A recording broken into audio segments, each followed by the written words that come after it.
Gibson have to be the most iconic guitar brands ever in history. And I think that a lot of times, nowadays anyways, they get accused of maybe being a little bit outdated. People are kind of saying, oh, it's just another Strat, just another Les Paul. But are they actually outdated?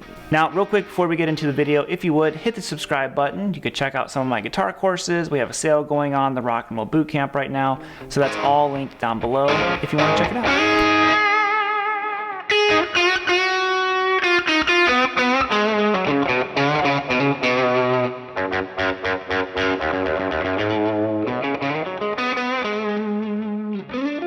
Curious to know what you guys think. Is Fender and Gibson outdated? Because I think that a lot of times they are kind of pigeonholed. They are looked at as being the dad guitars. And I think that that's because a lot of the music that made these guitars so famous isn't as accessible to the younger generation of players. If you think about platforms like YouTube, Instagram, TikTok, they all have super strict copyright claims now.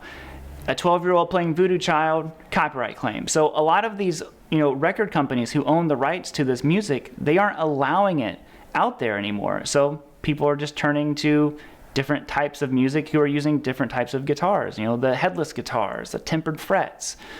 I can kind of see it. I get it.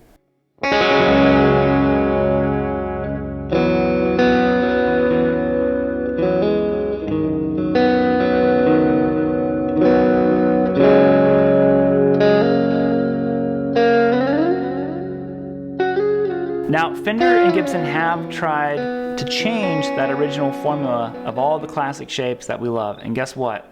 We ain't liking it. It's kind of a funny situation. They tried to change them, and we're just like, boo, no, and then they go back to just making a normal guitar, and we're like, hey, that's the same thing you've been making, change it. So they can't win. They cannot win in that department. And like I said, they have tried to do really funky stuff. There's actually this little area, or I should say era, of Fender that they were doing all kinds of weird stuff. So the guitar I have on my lap right here is called a Fender VG. I don't remember what years these came out. This is actually my wife's guitar. This is a 2007. And what we have here, and every time I use it in a video, people are always like, what is that fourth pickup? Well, this is a Roland pickup. It's a modeling pickup. You can actually make this guitar sound like a 12 string. You can make it have different tunings without actually tuning your guitar. So Fender was doing some weird stuff. I remember for a little while they had these weird plate system that you would put in the back of the guitar to change the tone. I always thought it was kind of funky, but they were trying stuff and we weren't digging it. Gibson, obviously the robot tuners, not the best move on their part, but they were trying stuff. They do have the high performance Les Paul, so they've tried things, but we just want them to make the normal models until they make the normal models, and then we complain about it and want them to make something new.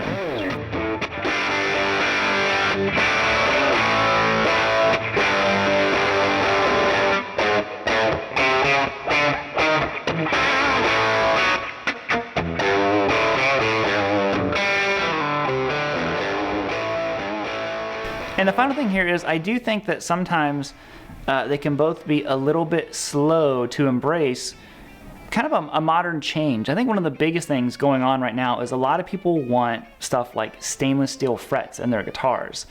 I think Fender is finally starting to do that. I don't think Gibson has done that at all. I think it's all still nickel, which personally, I'm a nickel guy. But I do think that that is a very, very modern feature that a lot of companies are at least offering.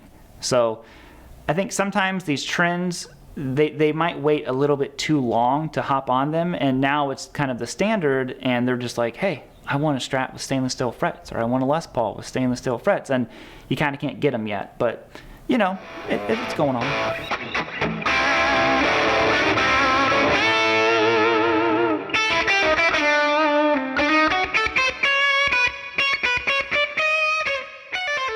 To wrap things up here, to me, I don't think that they're outdated. I think that they are the basis of what most guitars are based off of nowadays. I think that there have been improvements, advancements, but these are the classics, and you can't outdate a classic. Let's just face it. So I'm gonna bounce on out of here. If you guys would, hit the subscribe button, check out the Rock and Roll Bootcamp while it's on sale. I'd love to know what you guys thought. And we're gonna end it bluesy, super out of tune. This guitar has been in a closet for how long? 6 years. about 6 years in the closet. And we're gonna end it bluesy with this thing.